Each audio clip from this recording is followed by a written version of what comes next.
Well, then National Park Service historian Patrick Chapin got curious about it too. And when Pat gets curious about something, you just have to stand back and get out of the way. He has single-handedly rescued, interpreted, and found current relevance in this fascinating and important bit of Yosemite history. And something has happened here. It wasn't me.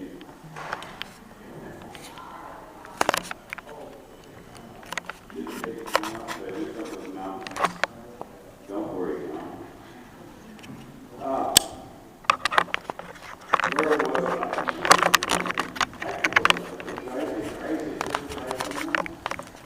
There we go.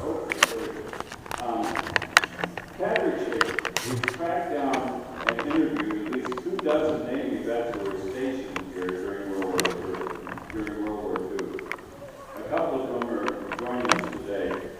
And also here to make a real connection with their predecessors and to honor us with the presence of sailors from the U.S. Naval installation in San Jose, I believe. Is that right?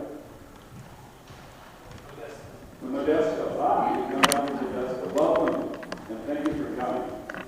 And now it is my pleasure to see the computer function correctly. That is a great pleasure.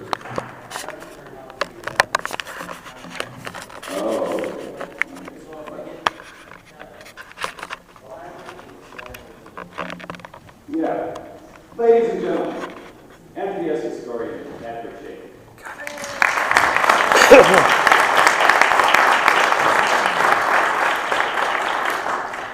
I like to gesture a lot, and this is on the 55. Sorry, partially. All other aspect of the story, you know. All this technical stuff. Came here. You're dead with it, you're dead without it. If we don't have a technological problem here, it would be probably the first time in my long career with the Park Service that something like this haywire. So I won't have a stroke if I get it. Nursing home a long time ago.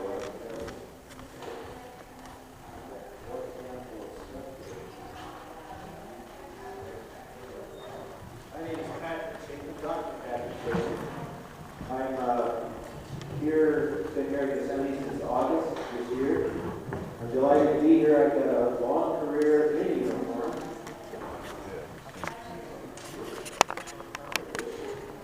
At several different units. This is only, I think I counted 8.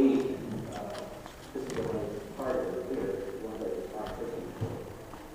Ahwahnee Park in the upper left, in Alaska. It's actually the Forest Service where I started in Montana on the upper right. Glacier Park where I was raised in the lower left. Now it's Bear Paw Battlefield, my last position, the place I love the most in Montana. I worked with the Forest Service and the Park Service off and on since I got out of high school. So I've got a long time in uniform, and I've worn a lot of different uniforms. But I think this is the one I wore the proudest. I was in the Army from 71 to 74. At the end of the Vietnam conflict, I did not go to Vietnam, I went to Korea instead.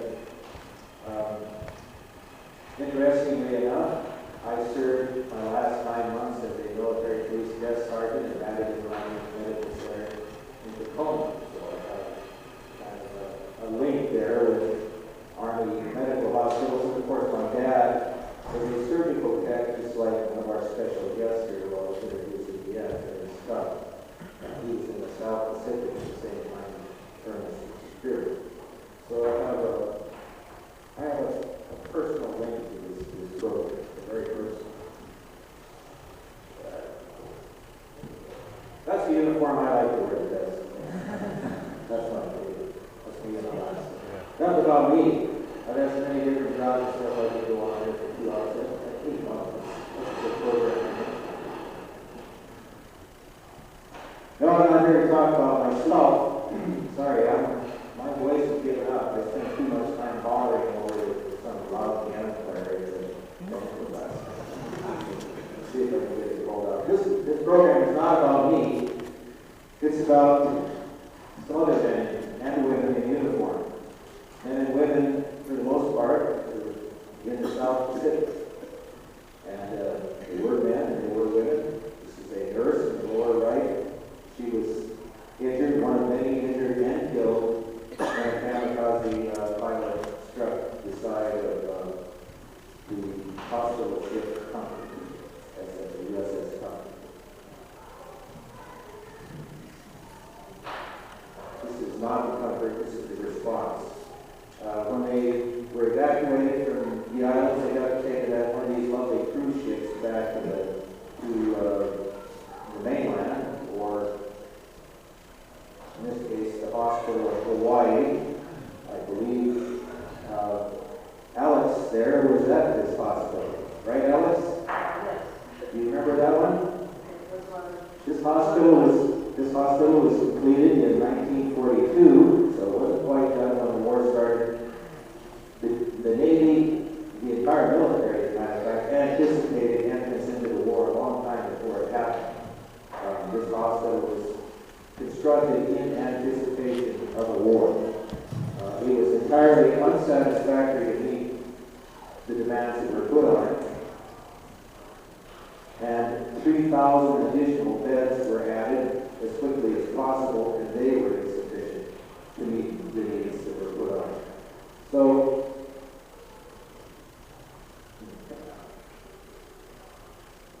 the Navy had to do something. Well, they anticipated that as well. In the summer of 1941, they had their guys out looking around the country for possible new hospitals, facilities that were existing that they could take over and turn into hospital, emergency naval hospital facilities. And some were very well adapted for it. This is a sanitarium in Asheville, South Carolina. It was easily converted into a major hospital. Some were not so easy to convert. This is Ambassador Averill Harriman's estate in northern New York, called Arden. He gave it to the Navy to use as a hospital, and they did. Not surprisingly, it was only officers that got to do convalescent at Harriman's lovely estate. There were a few surprises, though. They picked up some structures and some facilities that were a little bit different. Does anybody recognize this place? This is in Idaho. We're getting close now. Winter Olympics. Sun Valley, yes. This is Sun Valley. This is a convalescent hospital for the Navy. And like Sun Valley, they chose another resort facility. The Ahwahnee. Now, the Ahwahnee was an excellent choice. Some of you may not know this from looking at the outside of it, but the hospital is almost entirely concrete. It's concrete and steel. It was advertised as being fireproof when they built it. Well, you got a hospital, that's really great. Especially a hospital in war. If somebody wants to sneak in here and throw a bomb on it, you say that they're going to be pretty well protected. The Navy did take the hospital over, or take the hotel over in May. They moved in there in May of 1930, or May 30th of 1943. Now, exactly how that transition occurred is still a little bit of a mystery to me. I'm sure if I do enough research, I'll find out that people don't want to talk about it. So I have a feeling it was not a very amicable exchange. Shirley Sargent, a local historian, maintains that there actually were condemnation proceedings initiated. They didn't take the hospital. What they did is they acquired the concessionaire Curry Company's right to run the hospital during the war. They paid them $55,000 a year for that privilege. Park Service owns the land and buildings, park. As I said, the first crew showed up on May 30th to begin transforming this place into a hospital. The first staff arrived, I've got a few dates on that, but right around June 26th, I think, is what they first arrived. And the first patients arrived on July 6th, I know that for sure. To convert this place to a hospital was, in some respects, not that hard, and in some respects turned out to be very, very difficult. The facilities, in this case, the dining room, was easily converted to a mess hall. This is the before picture, and this is the after pictures. The only really significant difference you see in the before and after is the removal of the draperies. That's all I could really tell. They made some changes over on the right there where the child line was put in. Notice the right side is a little empty. Anybody? Alex knows why. Why is the right side empty? Who sat on the right side? Ernest, help me out. Officers, that's right. There were a lot less officers here, obviously, than there were in this weekend. Other facilities they had to change. The Great Lounge, where we are now, it's a beautiful place. When the Navy got a hold of it, got through with it, not so beautiful. All the tapestry, all the furnishings were removed, put in storage, and these beds were put up. Ernest, where are you? Oh, there he is. Did they put the beds up before you got here, or were you the one that... Ernest, did they put the beds up when you got here? Before you got here or after? Before I got there. Before you got here. Anyway, I talked to somebody who actually put the beds up in that. Shirley Sargent said there was like 600 beds in there, but of course there's not. You count the rows, I can count about 200, I think. These are double deck bunks, by the way. Yeah. This was a main ward, and they, by the way, they built washrooms for that ward off the side of the solarium in what they call the auditorium. Now the lobby itself changed a little bit.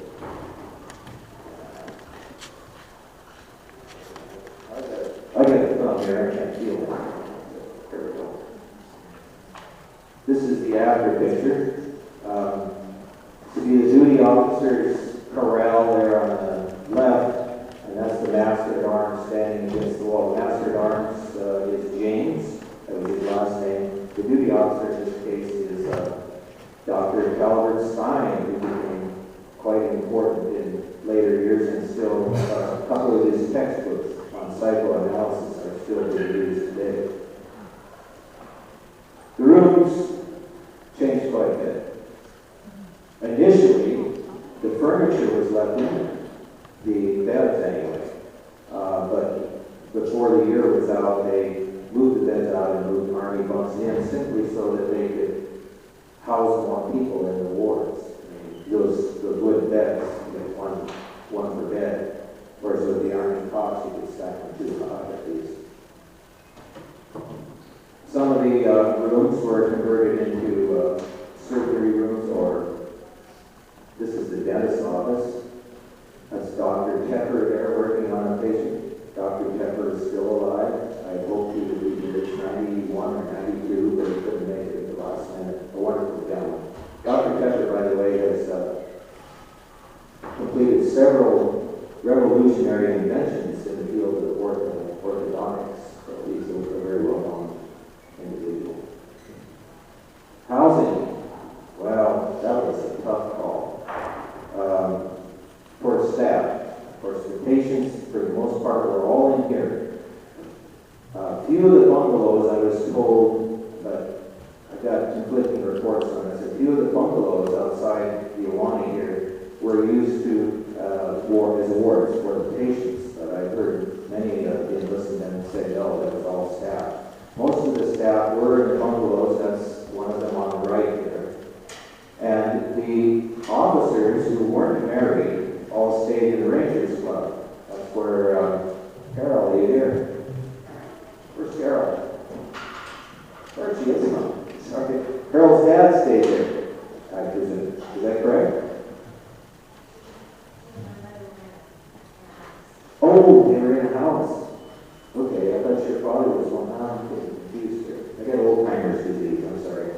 But initially most of the officers stayed here because there just wasn't much housing.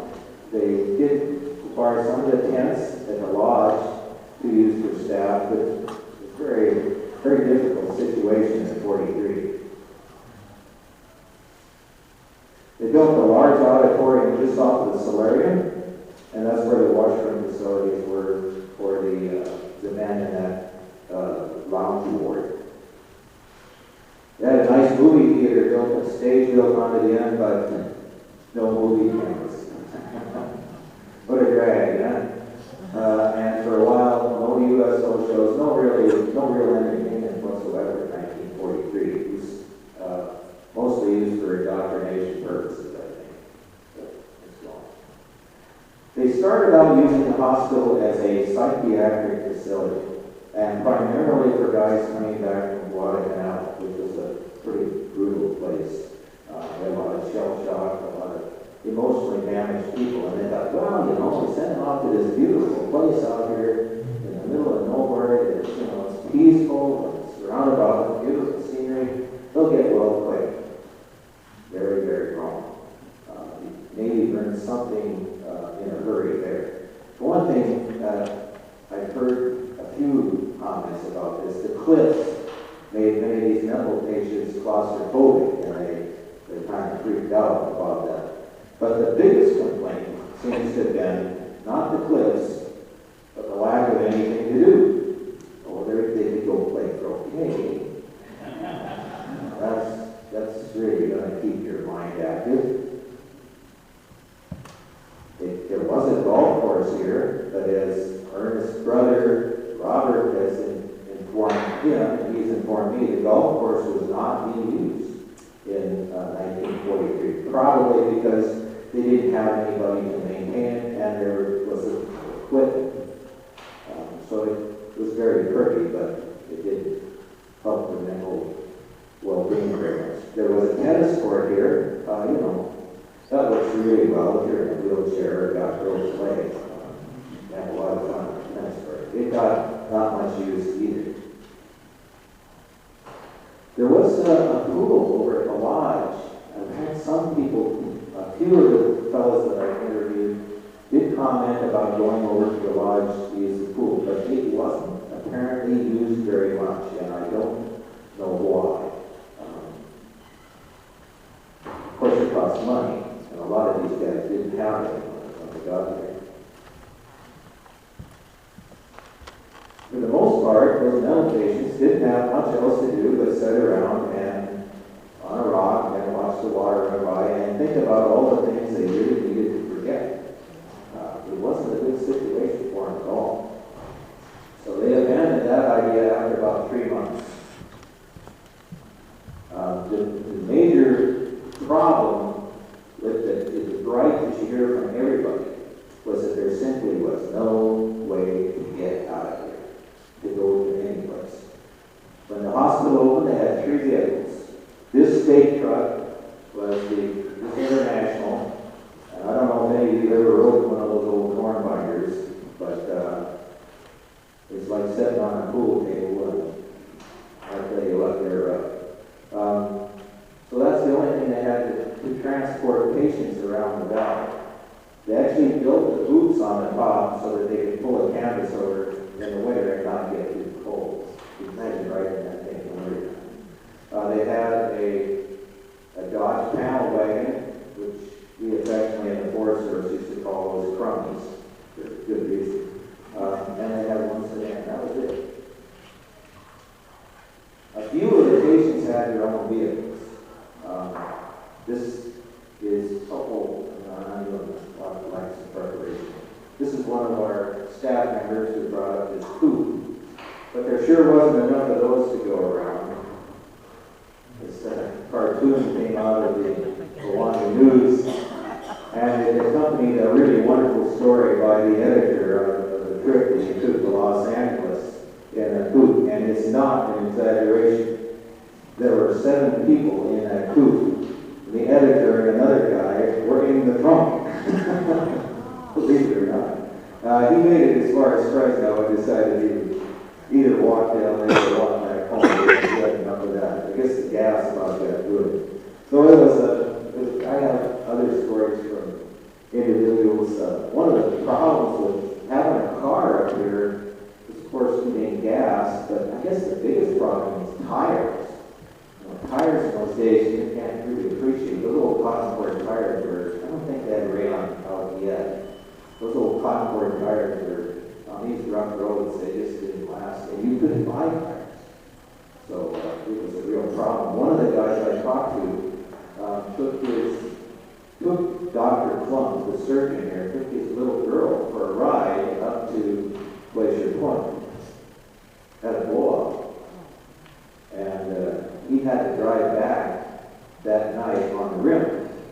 He had to get back, get his little girl. He got back too late, of course, was put on a report and go up before Captain's Mass the next morning. He said, where the heck were you, especially, and it was Dr. Plum, who was running Captain's Mass that day. He said, where the heck were you, and where were you with my little girl? And he said, well, I couldn't help it, I had to drive back on the rim. Dr. Plump's punishment was a requisition for a tire. And he sent him to Merced to get a tire for that vehicle. Who is this? The name escapes me. But he went to Merced to get one tire, and the tire dealer in Merced felt sorry for him and gave him a whole set of tires. And he said, I can't pay for that. And the guy said, you'll be good for it. And he went and he finished medical school after he got out of the Navy. And he paid the guy back. Wish you remember his name. Just one of the stories that I tripped along. Oh, yes. Now, this is where it came unprepared. This is, I'm sorry, I forgot the paperwork. This is a Curie Company bus. This was a sort of mode of transportation. The editor wrote a great story about the Curie Company, his trips on the Curie Company bus. I have to get it out. So sorry about that. There it is.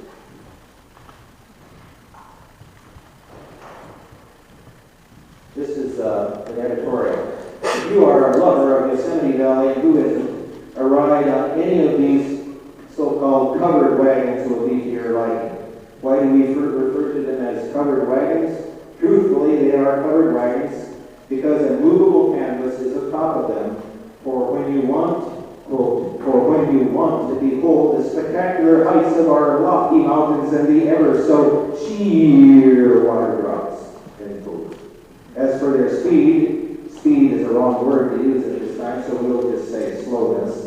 Well, their slowness is as slow as the movements of the wagons your great-great-great-grandparents came west in.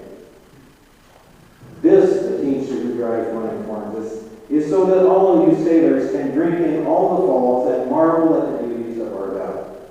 The first trip in one of these buses is a joy and one to be long remembered, but from then on, any other trip you make is just, quote, 3 hours of crawling beauty, end quote. On top of it all, most of the drivers insist that you step out of the bus when a famous landmark is passed. If you do not step out and listen to this prefabricated speech about, quote, these famous landmarks, end quote, you will be greatly insulted and perhaps refer your name to the proper authorities of the valley. So just in case any of the other drivers you have never seen it before give you the cold shoulder, remember that they too also have a scuttlebutt grapevine where they'll all pool their information on all and any riders of these covered wagons, so watch out. Maybe you'll be making an emergency trip to Merced to see your dying great-great-great-grandmother and you convey this to the driver. Does this affect his regulated 35-mile-an-hour speed limit? So that's where that came from. Curie Company did that. Not in the least, ladies. Seems cruel, we will agree, but we were informed that if these buses were to go above their regular 35 miles an hour, they would fall apart. Hence the scenic speeches and the equal appropriate fast crawl that these wagons execute. But do not be dismayed, fellows. Ahwahnee, boy, how did he come up with that? We are positive that after the war, you will be coming back to Yosemite on a yearly visit. By that time, the company may have airplanes to fly you swiftly to the Valley of the Valleys. Yosemite, yes, we said planes, but a different variety. No doubt they will be autogyros. Now this guy is really thinking ahead, isn't he? So when the pilot comes to a, quote, natural wonder of Yosemite Valley, end quote, he'll heave out the sky anchor, thereby having the gyro suspended in midair, and then, as in all stories of the Yosemite Park and Prairie Transportation Company, he'll start his prefabricated speech on, quote, this is the sheerest of the sheer. Billions of people the world over make a yearly pilgrimage to behold all these wonderful wonders, etc., etc. Yes, that's one guy's opinion of not only the buses, but the company's interpretive staff. It's improved a lot. One of the most demoralizing things for these guys who came here, especially through the first year and a half, was this whole survey system. Guys who came here when it was a psychiatric ward in particular, they were in limbo. A survey is how they evaluate what to do with a psyche, with any patient who's in a hospital. You get so many points, you go home. You're done. If you get below that, you go back to active duty. Well, that sounds simple enough, but some of these doctors are writing up to 300 surveys a week, and they were very, very understaffed, plus trying to take care of patients. So it was problematic. The biggest problem was that when the doctor finally did put his name on the bottom of the survey, he had to send it to Washington, D.C. And you see the joke here, this is Bob Mason's cartoon. Bob, a lot of cartoons about the survey system here in the wait. So these guys will have to wait and wait and wait. And waiting, hurry up and wait, is just part of life in the military for sure. But when you're a recuperating person, it's the one thing you don't need. You need to be busy. It's no surprise that the guys started going over the fence. Yes, they built a 7-foot-high fence around the compound. I'm just delighted I got this photograph from a fellow named Harry Broad down at Shreveport. He also told me the interesting thing about this is there were two fences. The Curry Company had built a split board, this is chestnut is the word they used, a split board fence to keep the deer out who were eating the flowers that they were planting there, the exotic flowers. They built this fence inside that wooden fence. The problem was that the wooden fence was no good at keeping deer out. The chain link fence was a little bit better at keeping wildlife out. So you got not just deer trapped between those two fences, but bears. So Harry told me when they went over the fence at night, they always took a flashlight. They stopped at the top, perched on the barbed wire at the top. I can't imagine that. And showing that flashlight up and down between, make sure they didn't, because I guess one guy almost jumped on top of a bear there. Kind of exciting. As you can see, there were lots of bears here. I think I only talked to one guy that didn't remember any bears. He wasn't here very long. Bears were a perennial problem here. I talked to one fellow who was on the second floor doing his war duty in the evening and happened to look out the window in the loading dock and saw a bear walking around with a cream can on its head. It had got into an empty cream can and tried to lick the bottom. He called the ranger. The ranger came and the two of them went down. And, yeah, they tried to wrestle that can off of the bear. They both deserved a medal. They didn't accomplish it, and the ranger had to shoot the bear. So bears and human food has been a problem here for not just today, but for quite a long time. We've made a lot of progress. They go across the fence. Where are they going to go? Well, some of them, if they went across the fence in the wrong place, they went right into the Merced River, as I understand it. It could be an exhilarating experience. This fellow's not trying to swim. I think he's trying to get his breath. Or they might go down to Camp Prairie and buy a postcard. That's lots of fun. Wasn't much down in the Camp Prairie store. But of course, did you turn the music up?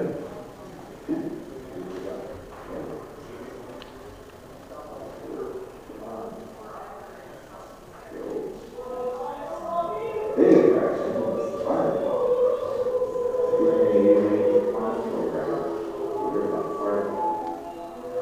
They pushed 5 poles over the top of Glacier Point every night during the war in the summertime. And in the off-season, they were even doing it on the weekends. By the way, this is the first recording of the Indian love song, which was sung every single night after they pushed the pole. It was a great place for the guys to go, especially later on, because after the embers died at the bottom, everybody went over to Camp Prairie's dance hall and had a dance. It didn't cost money, 30 cents to get into the dance there. That was a fair amount of change. And some of these guys came there, they did nothing. And of course, if they got loosened up, they'd want to have a drink too. Go down to the Yosemite Lodge. What else do we have to do? Have a drink. There weren't a lot of girls at the dances. There was a bar at the Yosemite Lodge, but it wasn't open very long. In that, I can't determine exactly when, but sometime in that first 3 months, a couple of those Guadalcanal boys took that place apart one night because the bartender wanted to close it down. In their defense, as you'll find out in a bit, the quality of the barkeepers wasn't that great, thanks to the war effort. But I actually thought the cartoonists, I heard rumors about this big fight that they had to wound up closing the bar permanently during the war. And Bob Mason, that cartoonist, I just talked to him this last week again, and Bob says, yeah, I remember that. He says, I was a part of that. Wow, you were a part of that? I thought we could blame that on the patients. And he said, no, he says, in a good way. He said, I was at the gate when they brought the guys back. I said, all 150 of them? Because the local historian, she had got a first-hand account from the hotel manager at the time. He said, 150 booze jackets there. And he said, no, he said, it's 2 guys. And I said, oh, well, I guess that's no big deal. He said, you think so? He said that one guy was worth about 50 other ones. The Rangers brought him in there. And he distinctly remembered the Ranger classing this guy with a sap repeatedly. He said every time he hit him in the head with that thing and his knees was buckling, he'd fall down. He said, okay, get him, boys. And he said, as soon as we went for him, he'd be up and punching people's lights out. I guess he just about gave it together. And then the next day, they had him back up on the ward, and he felt so bad he was trying to jump out the 4th-story window. They spent about an hour trying to talk him in, and finally Bob said, that's it, I'm going to bed. And as soon as nobody paid any attention to him, he went probably sad too. One of those interesting stories. But it did serve to close the place up. And for a while, there was no booze to be had in the park, except at Dickens. Poor Dickens Bakery, they did serve beer with their sandwiches. So immediately they got swamped with sailors after beer. So the superintendent had to relax the rules, and he allowed them to sell liquor at the old store down there, right next to where David's Deli was, in the old building. I'll move along here. Well, for those who were inclined to indulge in a different kind of spiritual refreshment, they could go to the chapel, which is still here. But it just as well not have been here then because they had no pastor. And guess what? Not only did they have no pastor at the chapel here, they had no chaplains in the hospital. Now, can you imagine that? A mental hospital with no chaplains. Nobody to provide emotional counseling. They had some, at least, dedication.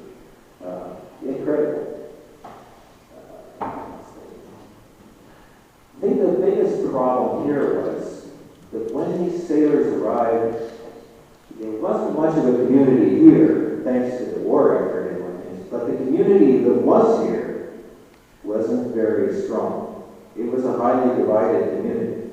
On the one hand, you've got the park people under Superintendent Kittredge, and the Curie Company people under President Don Tressiter. Now, I started to talk about the bartenders earlier. Tressiter had let virtually the entire staff go in early 1942.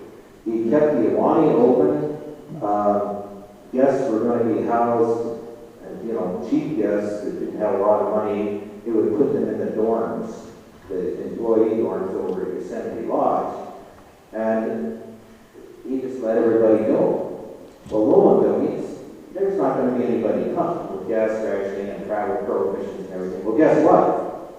250,000 people showed up. It wasn't that bad. So he had to send his right-hand man, Bill, out there to scrounge up some employees, and all he could find was drunks and kids.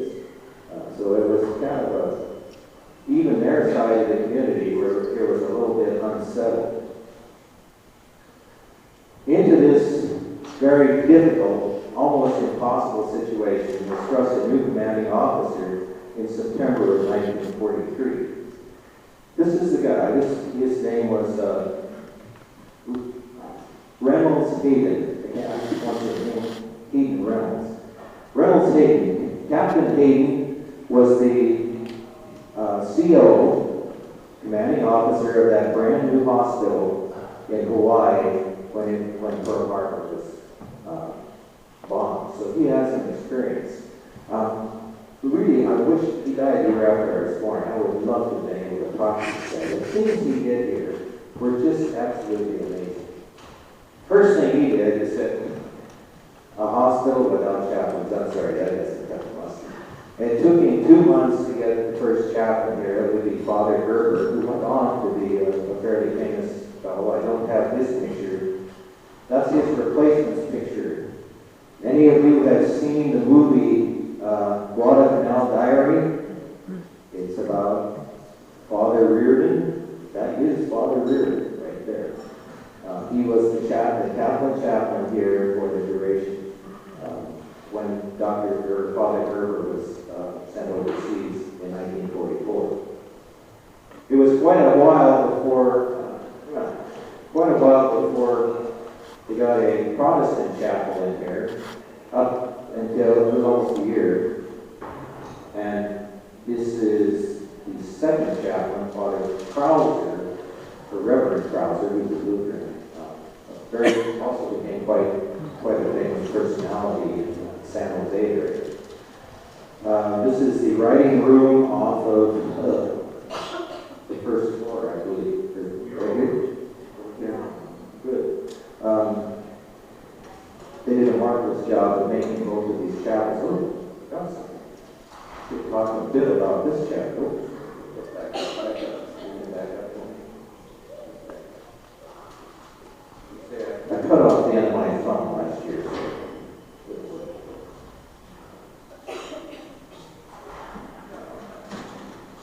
There we go. That may or may not look familiar to some of you.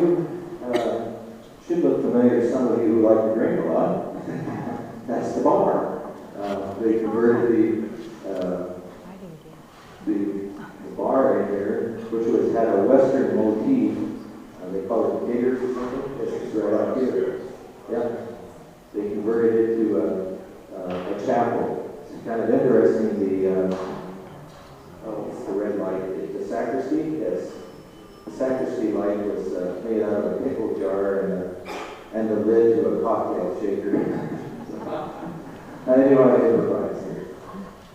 so we got some chapels, and there was also a Jewish rabbi who came up twice a month from, I believe, Fresno. And to help matters even more, Reverend Glass showed up late during March of 1944, and his services were very popular. You can see at least one Seder right there. This also kind of helps dispel that myth that there weren't any visitors in the park. You think they could pack the church here on a Sunday like that today? He also worked very hard to get a library built for these men. When he got here, or I should say at the end of 1943, they had a library. It was in about 8 boxes. That's it. They got a library in the following spring, and they built the library, which they moved around a couple of times.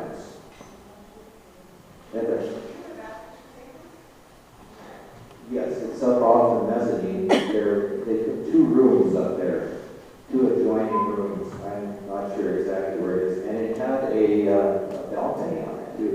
So it was very nice for a reading facility. But is that what it is?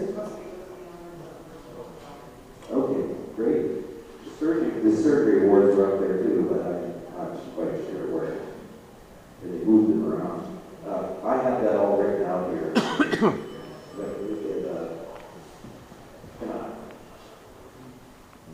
Also, I think on the second floor, on the third floor, they scrounged together 3 pool tables. One of them, I think, was here. One of them they had to wind up buying at a $1 down and $1 a week plan, and they rapidly paid it off. But as you can see, the 3 pool tables, and at the height of its occupancy, the hospital had 845 patients.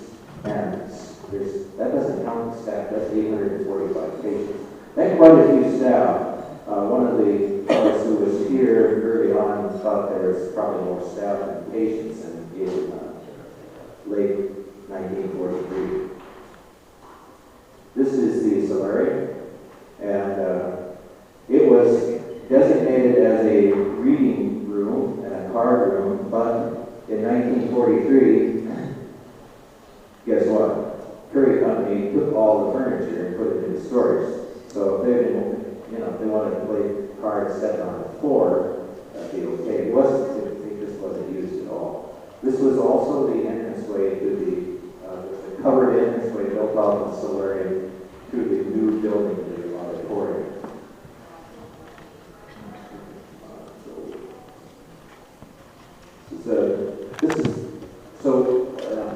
The moral of that story is the San Joaquin Elks were the ones that brought the furniture up so those guys would have something to set on in there. They were a very active group in supporting the sailors here. Captain Hayden also had the first ship's service built. This is like a PX in the Army. Very, very popular. It's where the sweet shop was. You see, it's pretty crowded. Also, the soda fountain isn't operating yet, so this is a very early photograph of the ship service, probably the day it opened. One of the guys I talked to, that was his job here, was getting soda here. Nice dude to have it here, and he felt very bad about it, though. He really did. He says, I'm here, making soft drinks, and guys are getting shot up and open up. I don't know about that. This is the labyrinth of structures that Captain Hayden built outside the place. Yes. This is the auditorium that he inherited. All the rest of these buildings, I'll talk about them as we go along, he built. And it's really interesting. He built this covered walkway through there so that the patients would be protected in the wintertime. And a lot of the sailors really like that because it's the one place around here they didn't have to shovel snow. This was his crowning achievement. In January 1945, they opened the 6-lane bowling alley. He had this in his mind when he first got here. He thought it would be a great thing. It's team sport, get the guys together, they interact with each other, it's physical, and it was protected from the elements. It was a marvelous idea. The problem was the lanes cost way too much money. The curious thing was they had a bowling alley over at Camp Curry, but I presume nobody ever saw it, so I presume it was gone by this time. We're doing a study on Camp Curry. We can't determine exactly what's happened to that bowling alley. These are 6 brand new Brunswick lanes, bought with a $5,000 donation from another benevolent organization. It's rather interesting. It's one thing to get the bowling out, to get the lanes, but where are you going to put them? These guys were really incredible. They had a bunch of CDs here, and they were very, very innovative. They got these Army surplus prefab buildings, and they put 4 of them together to make that bowling alley. Very, and they had to do it right, because otherwise the snowball would crush the thing. One of the other new structures you saw there was a new pool hall. It added more pool tables. You could have a total of 8 pool tables and 1 billiard table. Very, very popular. The most popular rehabilitation facility was the crafts unit. And I couldn't figure this out for the life of me. Guys are going to be weaving rugs and making jewelry and sewing wallets when they could be playing pool or bowling or any of these other things. This was far and away the most popular facility. Then I saw the picture. That was Margaret Clark, and she was kind of foxy. Unfortunately for the guys, she married one of the fellas here very quickly. No surprise. But I guess it did dim for popularity from what I read in the Ahwahnee News. A very personable, sweet gal. And part of that rehabilitation was the construction of the wood and machine shop. They got the equipment loaned to them. Some of these, believe it or not, the machine shop equipment was donated by the Eastern Star of San Francisco. I don't know what those gals are doing with lathes and shapers and stuff, but they provided it. Most of the wood shop equipment was provided on loan, so it went back to the educational services here. Those were also fairly popular, for one reason. This class, as you can see, wasn't very popular. This one was. What young guy doesn't want to get his fingers greasy? They got a couple of aircraft engines and some diesel engines, and they had extension courses so they could learn to be mechanics, and then the courses were filled all the time. Well, not just what went on inside those buildings, but Hagen knew that he had to make use of the outside as well. This is the extremely popular softball team, the subject of many of the editorials. I know some of those guys in that picture now. I can say I know them. It's interesting. They played the guys in the galley. We'll talk about the galley, and you'll see why it's interesting. It was quite a competition for them. And the Army, they hated the Army. They hated it in the softball sense. The guys came down from the Army airfield in Merced. Quite an event. They built a huge slab out here. I'm not quite sure. I guess it's all gone now. But they built a huge slab, a concrete slab. They expanded the tennis courts. They built volleyball courts, basketball courts. Again, very, very popular. They got 14 bicycles. Curry Company coughed up 14 out of 350 bicycles. And they were in use all the time, even when there was snow on the ground, from what I heard. Horseback riding, 36 guys a week. Got to go out for 3 hours on horseback riding. And fishing. Fishing had always been around, but the equipment hadn't always been around. Again, some of these benevolent organizations and one patient who was an expert fly tyer got things rolling. And of course, the ever popular hiking trips. Now they they take people up to, I guess the most popular hike was the Old Oak Flat up to the rock slides. I'm not familiar with that trail. I haven't been here a long time. Some of these guys took the initiative from those organized hikes to try it on their own. This one almost turned out to be a disaster, right, Ernest? Ernest is taking the, Ernest, are you in that or are you taking the photograph? No, I'm on the left. You're on the left, okay. Who took the photograph? Did you figure it out? I don't remember who it was. But there were four of them guys, four of those guys. The other guy's taking the photograph, right?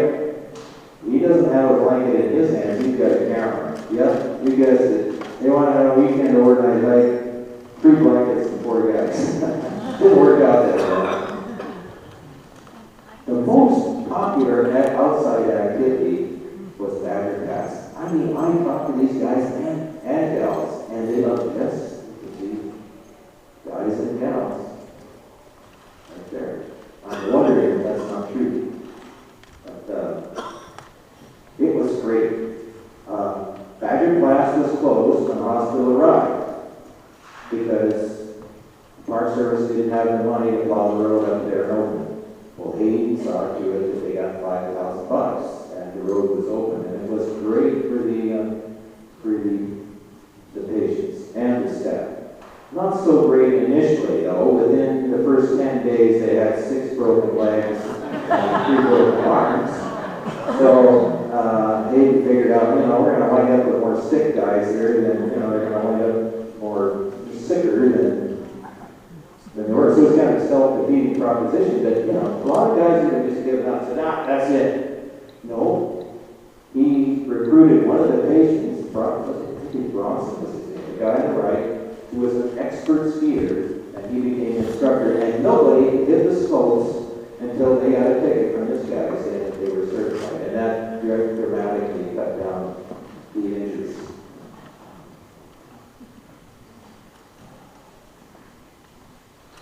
It was the toboggan slide over Kent Curry. It was abandoned, more or less, because it was just one of the things that Curry Company couldn't afford to run anymore.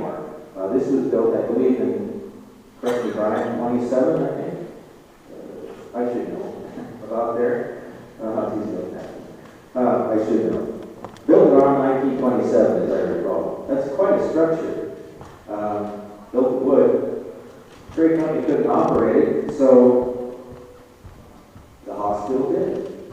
Yes, patients ran the toboggan slide. You see they're having a pretty good time there, right? Housing was one of the issues that Hayden really had to address. This was very demoralizing for the staff. And if the staff was unhappy, patients were going to be unhappy. He knew that.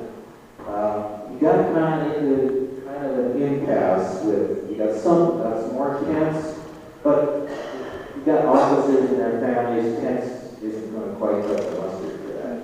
He came to kind of an impasse with the Park Service, I think, who was not inclined to get involved, and Curry Company. And Curry Company was holding out for more money. And what he did is he got a naval inspector in here, said, yes, this is a critical situation, we need more housing. And the naval inspector authorized construction of about 20 new homes. Oh dear. That got the Park Service's attention real fast. And they got Curry Company's attention real fast. And Curry coughed up some accommodations. How long is that been? I'm sorry.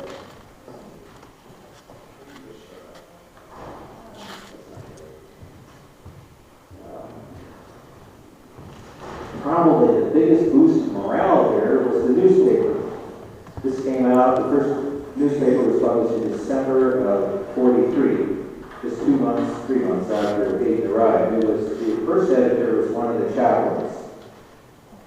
Very quickly, it was transferred to a guy named DeGrazia. I can't find anything else, although it's not about him. Was he dead or alive? I don't know. He was from Brooklyn, and he was a character. Those things are right. There was a gossip section in there called the Scuttlebutt. It's really funny. Jokes. There's a joke on every page, at least one. What was the one? Oh, the joke that one of the nurses gave. The nurses are having a break, and one nurse says to the other one, she says, I'm going to put this right now. I'm in a public place.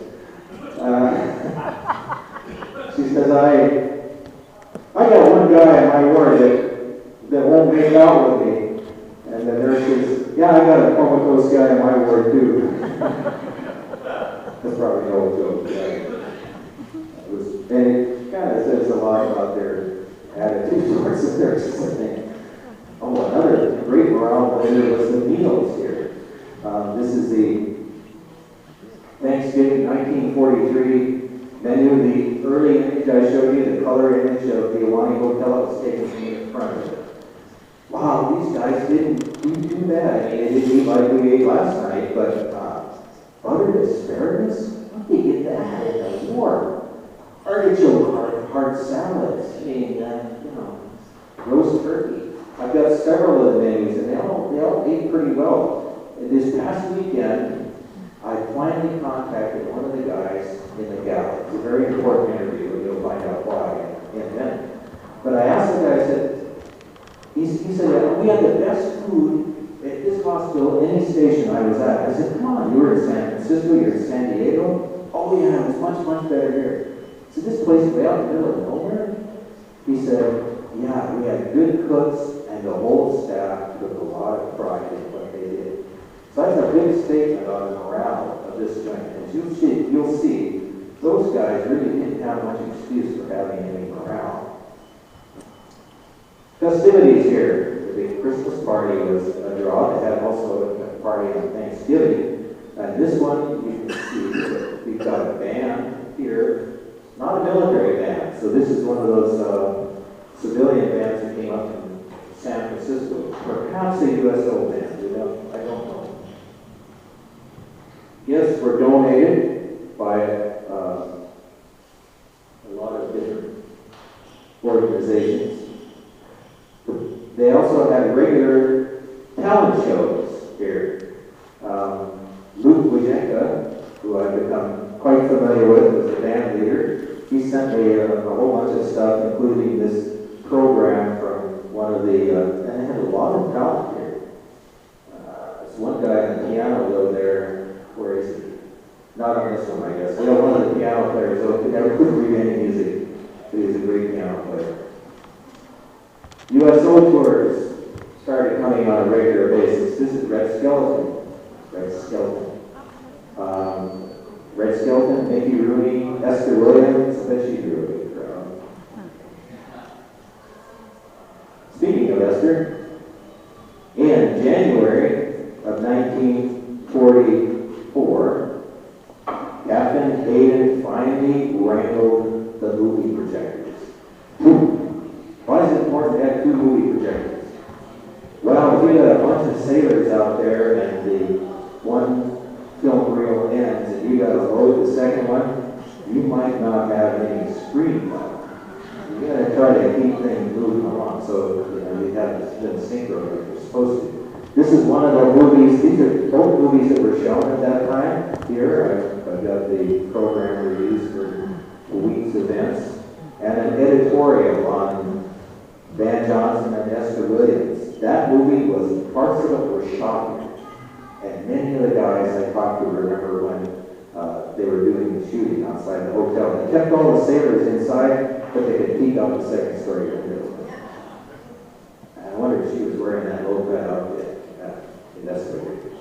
Anyway, he said that they did so much fighting in that movie, allegedly, their knees would have been worn, their legs would have been worn down to their knees. There's the band, the amazing Yosemite Rhythm Kings. That's Lou Wajenka there on the saxophone. That's Eldridge Schubert on the accordion. John Haywood on the drums in the back. There's one other permanent person there. Most of the band members are patients. Again, we got this. This is very good for morale. We've got this intermingling of patients and staff in recreational activities. And the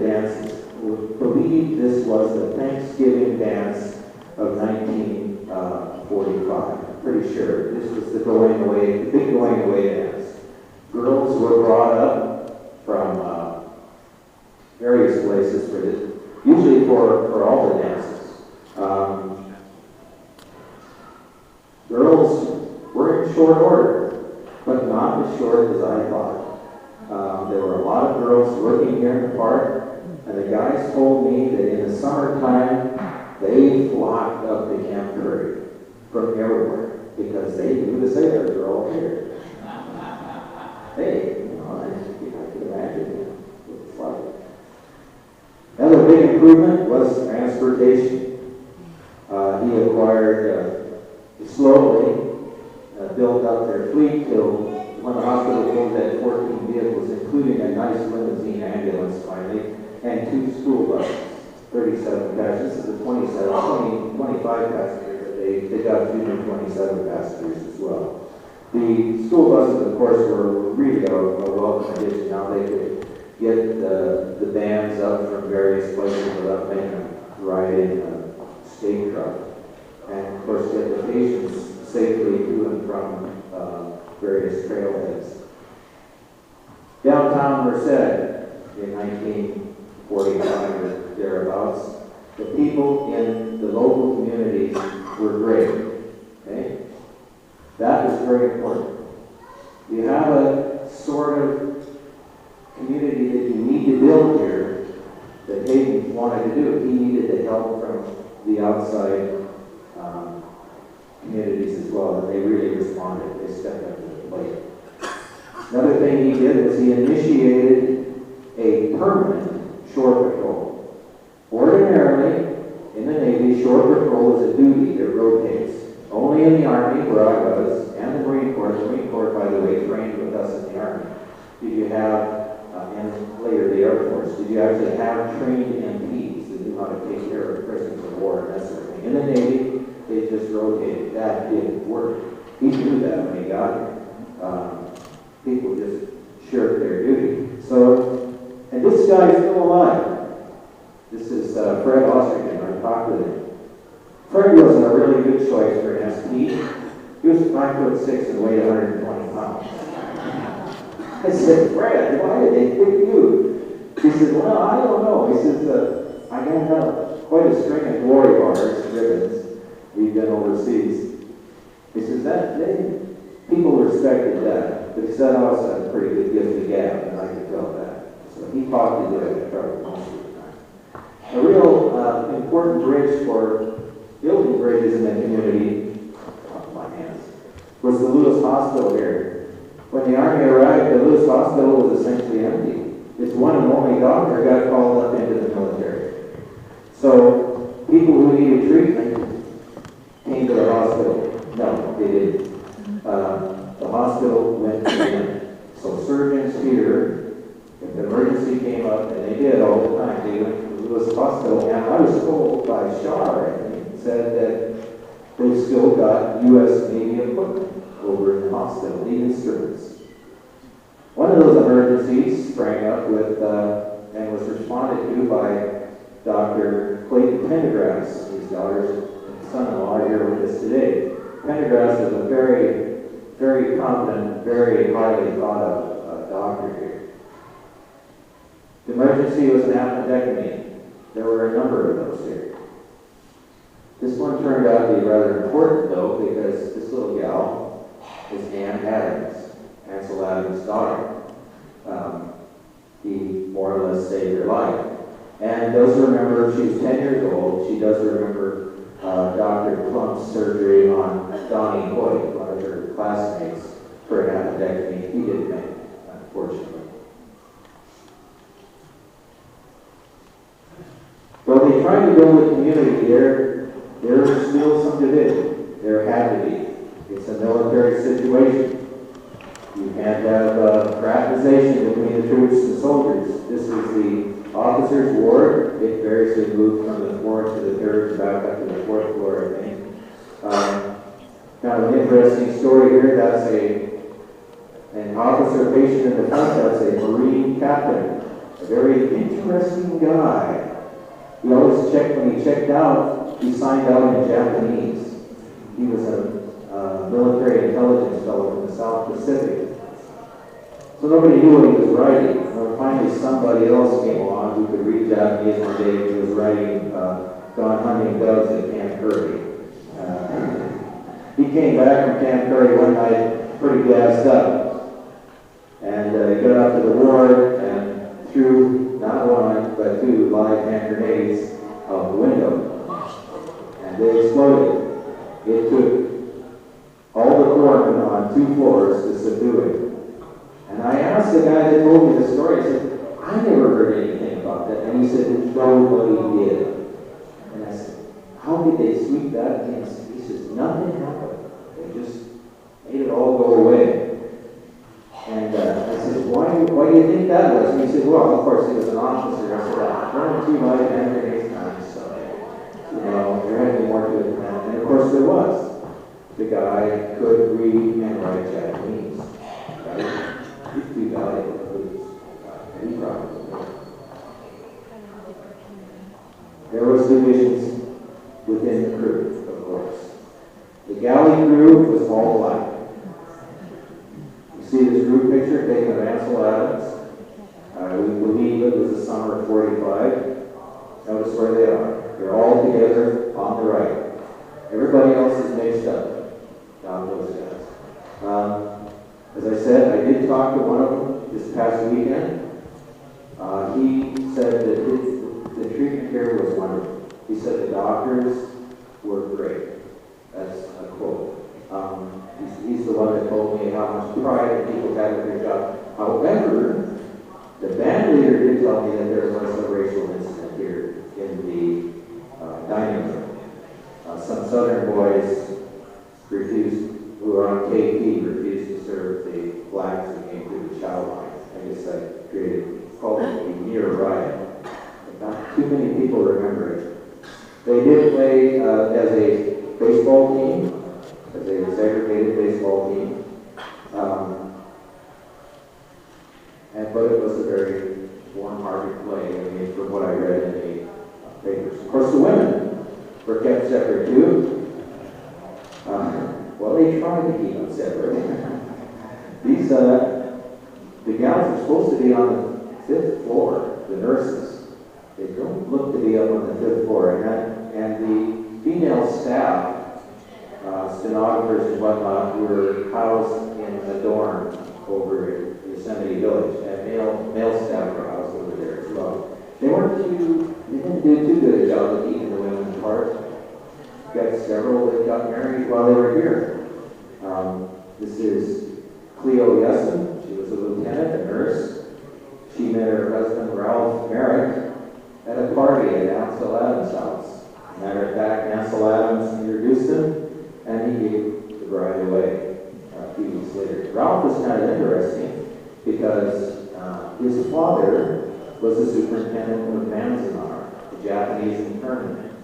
And some of you may know, Ansel Adams did a photo documentary of Manzanar and refused to accept any government payment for it. So, where they all figured into that, I'm not sure. This is Dr. Sam Eichel. Sam Eichel came with the first patients on July 6th, I believe it was. On December 5th, he heard that a busload of Red Cross volunteers were showing up, so being the perfect gentleman that he was, he met the bus and took his pick. I guess he kept all the enlisted men away, ordered them away, I don't know. But he noticed this one gal, Charlotte Hartzig, was very cold and chill, so he bought her a cup of hot chocolate. And every December 5th thereafter for the next 57 years. They were married 3 weeks later. And I thought that my marriage to my wife was in a hurry, 3 months. What's really interesting, Sam is Jewish, obviously. Parents were very strange. And she was the daughter of a Presbyterian minister. Those in-laws never said a word to each other in 57 years. Yes?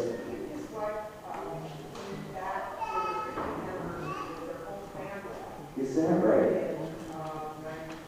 He died just recently. He just died. Yeah. Charlotte died about 4 years ago, and he just died within the last 18 months. Yeah, that's right. Not been very long. I would have loved Benny because he was not only a prominent doctor in Mobile, Alabama, but he was also nationally a prominent medical historian. He's my kind of guy. All good things have to come to an end, including this program sooner or later. The hospital was being geared up in the summer of 1945 because they had added surgery wards to the hospital. They were going to add more beds. They were planning on expanding the place. Anybody guess why? Invasion of Japan. The invasion of Japan was anticipated to be a really awful thing. But just as soon as they got ready, got things geared up and changed the name of the hospital from a convalescent hospital to a special hospital, they dropped the bomb. And that was pretty much the end of that. The hospital, as I said, shortly before Halloween, it became known that the hospital was going to close in December. And this is the decommissioning ceremony. There's a couple of things that are interesting about this, a couple of things that mean something to me. That's Lou Wachenka, the band leader. This is his best friend, Bob Mason, who was going to be here but had to drop out this past week. They've been best friends since the war. So keep in touch. This is the commander. Who we got over here? That's the galley crew, still segregated. Left side instead of right this time. When they left behind a better Yosemite. They left these people in this community pulled together, and I don't think they've ever been pulled apart since then. We have a lot to learn, I think, from this community building experiment, especially in this day and age where we seem to just in our car driving away from each other all the time. We do how to make people behave by putting them together, bringing them together, and making them interpersonal. It works. I kind of am a little bit disturbed that I see how far apart we are drifting every day with this technology and stuff.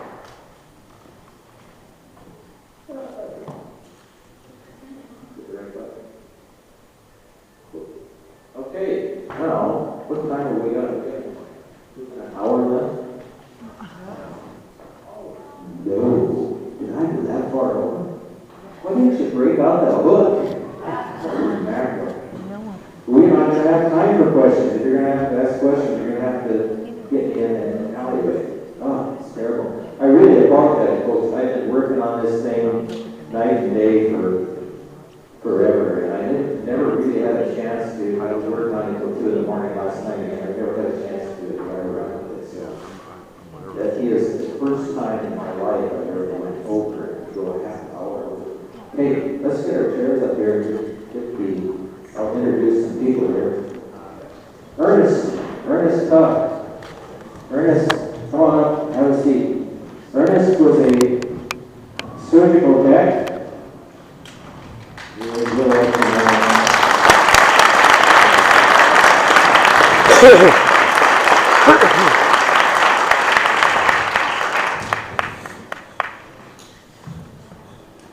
And I've got Alex. Alex Burnell was a patient here in 1945. He was here at BJ Day.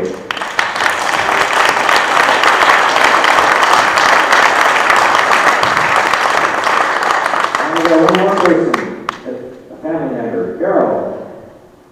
Come on, Alex. Well, she's going to pretend to be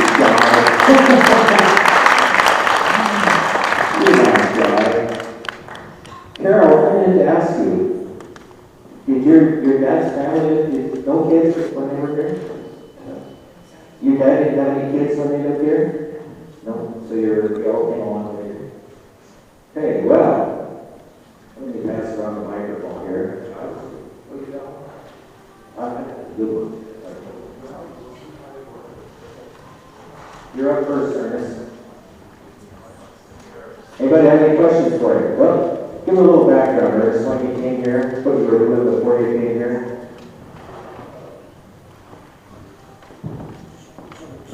Okay. Oh, that's right. You're getting a lot of feedback.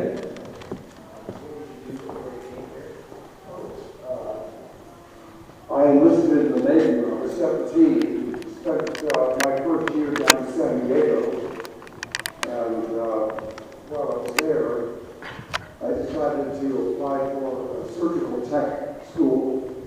So I went for 7 months to learn how to do all kinds of operations. And graduating from surgical tech school, I was assigned to Yosemite National Park near this building. So upstairs on the second floor, there was a honeymoon suite, which is now the Kennedy Suite, named after the president. But that was turned into a surgical suite for several years. I had the privilege of working with Dr. Pendergrass, whose daughter is here, on different surgical situations. One evening, he called me up and said, come with me, we have to go down to Lewis Memorial Hospital in Government Center. There's a woman who's about to give birth to a baby. So Dr. Pendergrass and I went down there, and I scrubbed up and set out the instruments and so forth that we would need. And they down and loved him, and we proceeded to do a C-section and delivered a little baby girl 65 years ago.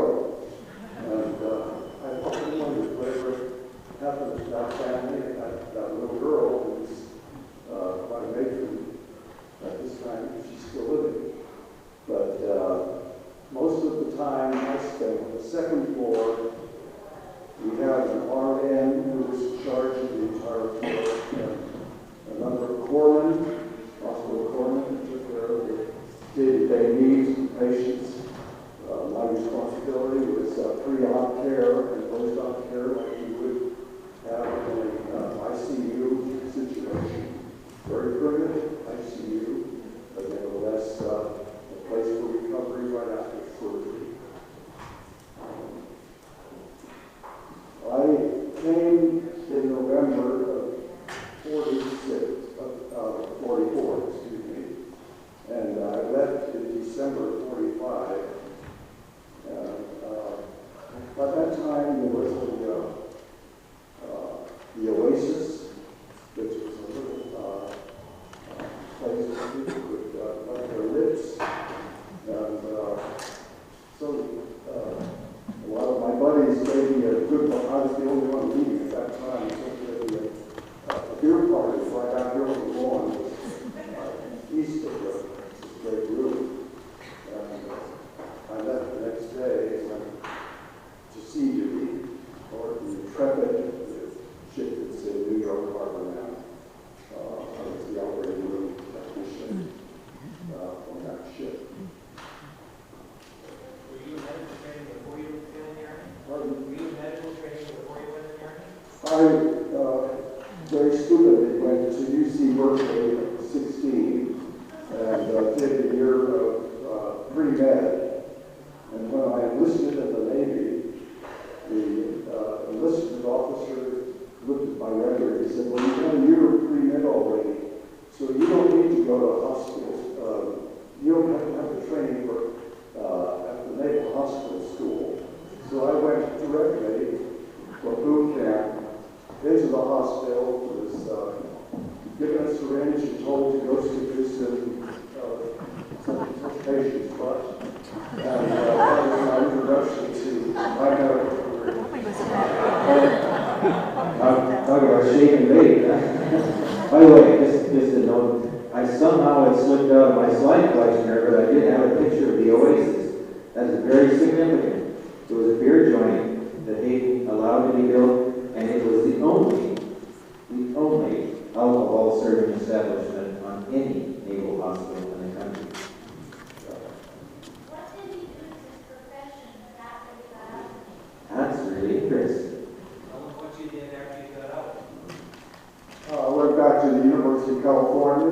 continued my pre-med classes there.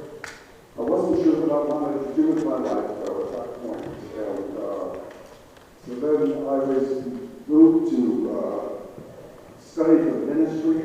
I graduated from university. I went back east to Columbia and school in New York for postgraduate work in theology. You know, spent 20 years as a pastor.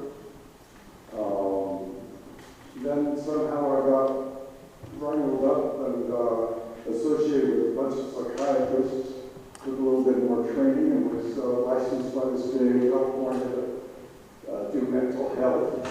And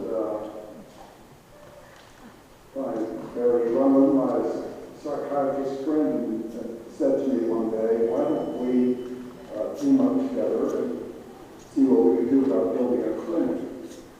So by the time we got through, we had 18 professional people, psychiatrists, psychologists, social workers, and people like myself, under one roof, the largest private mental health clinic in Northern California. And it was a real pleasure to work for 25 years in that field before I retired.